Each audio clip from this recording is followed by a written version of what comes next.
우리 이제 내부의 업무 보고라고 하는 게 이제 과거에는 좀 형식적으로 했던 것 같습니다. 그러나 저는 그런 방식으로, 그러니까 적당히 일 처리를 한다든지 또는 뭐 최고 책임자 또는 조직의 최종 책임자들이 그 자리에서 얻게 되는 권위, 또 명예, 이 혜택만 누리고 그 자리가 가지고 있는 본질적인 책임이나 역할을 제대로 안 하는 건 제가 그냥 눈 뜨고 못 봐주겠어요. 어떤 조직의 책임자 또는 어떤 조직의 일을 맡아 하는 사람들이 어떤 태도와 어떤 마음으로 얼마나 성실하게 하느냐가 사실 거의 운명을 좌우합니다. 똑같은 장소에서 똑같은 종류의 영업을 시작한 경우에도 흥하는 가게가 있고 망하는 가게가 있거든요. 근데 흥하고 망하는 게 객관적 조건이기보다는 대부분의 경우는 다 그 주체, 주관자들의 태도와 마인드, 행동에 달려 있어요. 특히 세상 많은 사람들에게 영향을 미치는 공무, 이런 공직이라고 하는 건 더더욱 그렇습니다. 우리가 어떻게 하느냐에 따라서 세상이 그야말로 흥할 수도 있고 망할 수도 있는 거죠. 똑같은 조선에서 선조대처럼 망하는 시대가 있었는가 하면 정조대처럼 흥하는 시대도 있었던 거죠. 거기서 제일 큰 차이는 결국 선조와 정조의 마인드 차이였을 겁니다.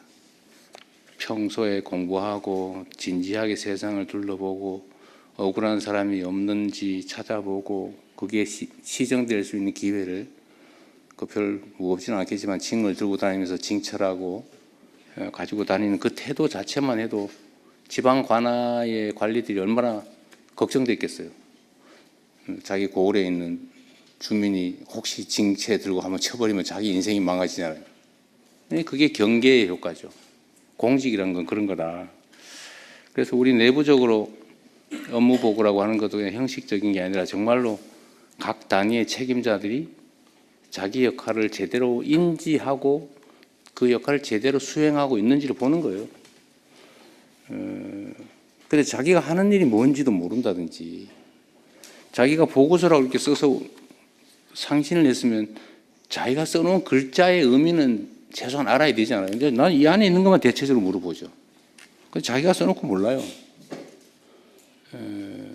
아마 실무자가 썼을 테고, 과장이 챙겨봤을 거고, 국장이 점검했을 거고, 또 뭐 실장이든 아니면 차관 거쳐서 장관까지 봤을 텐데, 각각의 공공기관도 마찬가지겠죠. 다 거쳤을 텐데, 그 과정에서 자기들이 써놓은 책임져야 될 사인한 그 문서의 내용이 뭔지도 모르면 말이 되겠습니까? 그게.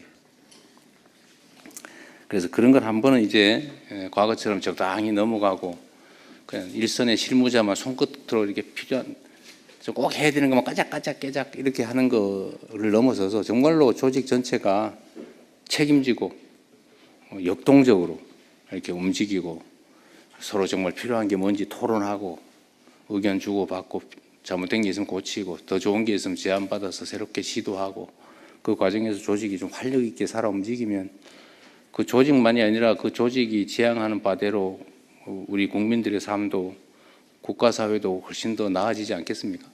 우리는 한번 최소한 그런 걸 해보자는 취지였던 거예요. 그래서 여러분들 제가 한 6개월쯤에 다시 하려고 그래요. 근데 아마 그때쯤에는 좀 다를 겁니다. 지금은 사실 처음 해보는 거라서 이것도 뭐 어떻게 해야 될지도 잘 모르겠고 그러겠지만 다시 또 한 6개월 이렇게 업무를 해보고 그때는 또 제가 또 다른 방식으로 체킹을 해볼 겁니다.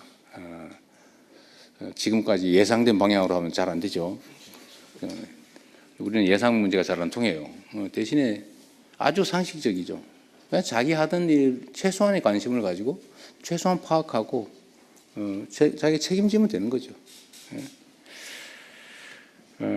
그래서 한 6개월 후에 또 기대를 한번 해보겠습니다. 우리 국민 여러분께서도 한번 기다려 보십시오. 다음에 한 6개월 지난 다음에는 우리 공직사회가 어떻게 변해 있을지.